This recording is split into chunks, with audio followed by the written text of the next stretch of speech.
we love this. Here's what I don't get, Conrad. I am still hung up on the fact that Vince McMahon gave Bret creative control. Dude, he started. That to me is the biggest piece of news I've received in forever. I just can't imagine it. I cannot imagine Vince McMahon. Well, I mean, he says he gave it to him on paper, but in reality, in execution, he didn't really give it to him.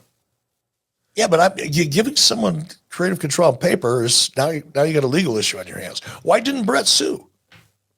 Aha! Now that is the question that's got everybody all these years later saying it was a work. Now I'm not saying it was a work, but that's what a lot of people point to, because they say, well, Bret was the biggest star, got the richest contract in wrestling at the time. So he totally leveled up his financial position. And this launched and created the Mr. McMahon character, which would help the WWE really level up and go into the damn stratosphere. And eventually, Vince was able to take the company public largely because of the success of his feud with Stone Cold on camera. Would all of that happen the way it did without the Montreal Screwjob? A lot of people say no.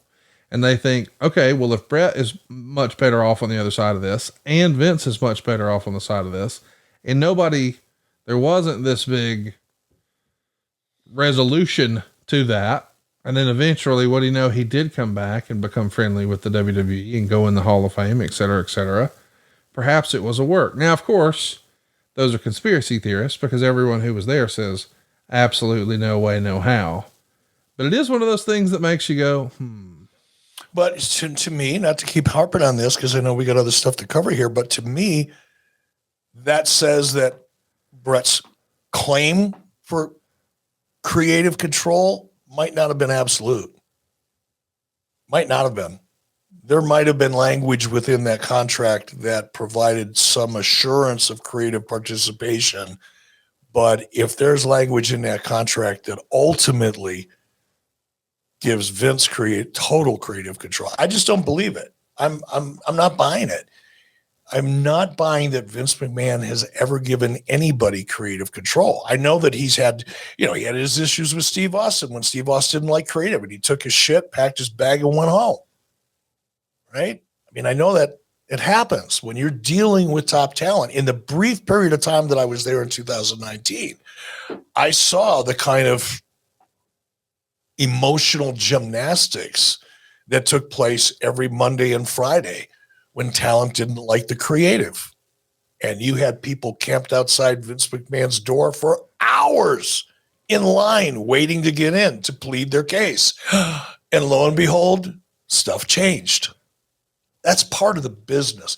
Any top person is going to have the ability to sit down with who's ever in charge of creative, whether it was Vince McMahon or Eric Bischoff or Tony Khan or now Paul Levesque or Bruce Pritchard or anybody else in that process, and sit down and go, hey, you know what? This doesn't feel right for me. Can we revisit some of this? It happens. It's a negotiation more often than not. And the higher up you are in the talent food chain, the more intense and consistent and often those conversations take place.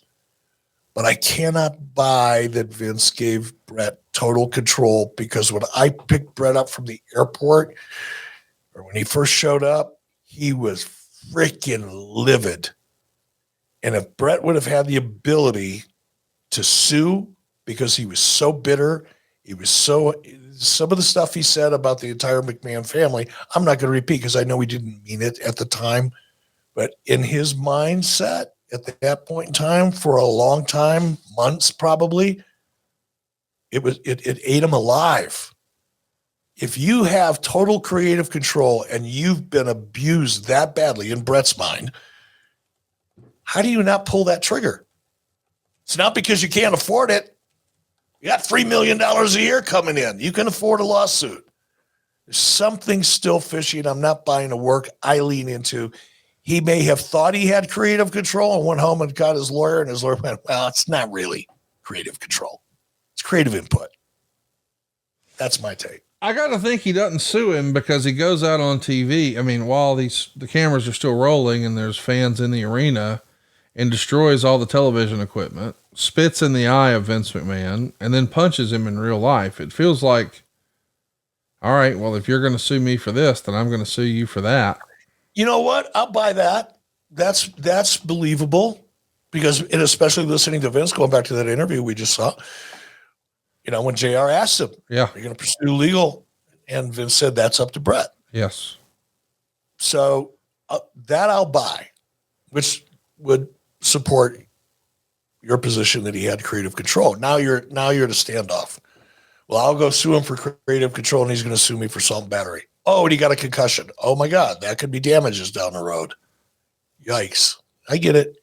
Oh, because here's the thing, in the end, he got to leave a company where he was positioned as the second biggest babyface. I mean, he's the world champ, but not the main event. That's where they had him.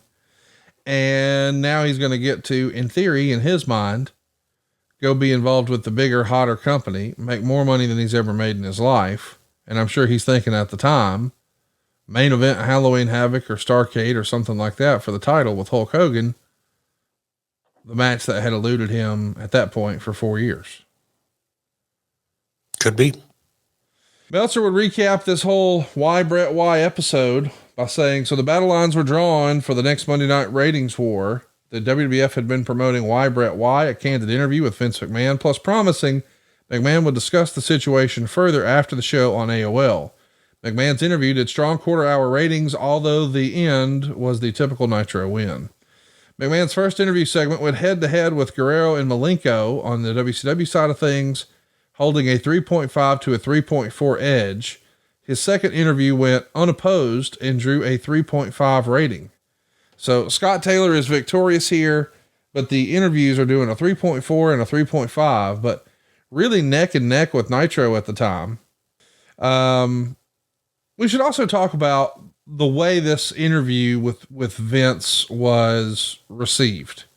Bruce Pritchard has said, as far as why did Vince even do this? Because I think that's often been the thing, is number one doesn't acknowledge number two. At this point, WWE's number two, WCW's number one, but it's still very much a dogfight. There's lots of inside digs back and forth. And why would you spend time talking about someone who's not here? Bruce said this: there was so much backlash from a certain segment of the audience and audience members that probably wouldn't normally speak up or speaking up about this. And it was a peek behind the curtain of the business. Vince felt it was important to address it and to address the television audience and talk about, hey guys, this is what happened. And come out for the first time as his mind as the owner of the WWE, and that he made the decision to kind of put the heat where he thought it should be. And Bruce says that Vince believed he was not doing a heel promo. He felt like it was a babyface promo. Quote, I know Vince felt this was a babyface promo 100%. 100% Vince looked at it as a babyface promo on his part because he was explaining to the audience, I did this for you. I did this for all the superstars of the WWE. And I did this for you, the audience who supported us. Bret didn't want to do the time-honored tradition and do what was right. So in Vince's mind, he's telling the audience, hey guys, in order to continue to bring you the entertainment we do every week, this is why I had to do what I had to do, but Bret made me do it. What do you think about Bruce's comments there about defending the way Vince felt about this? I thought it was a babyface interview because he told the truth. Wow. I mean, that's what babyfaces do. They tell the truth. Heels lie. Babyfaces tell the truth. What Vince said was true. What part wasn't? I know for a fact, Bret told me he didn't want to do the job in Montreal. Yeah. Well, what did Vince say that was a lie? He didn't.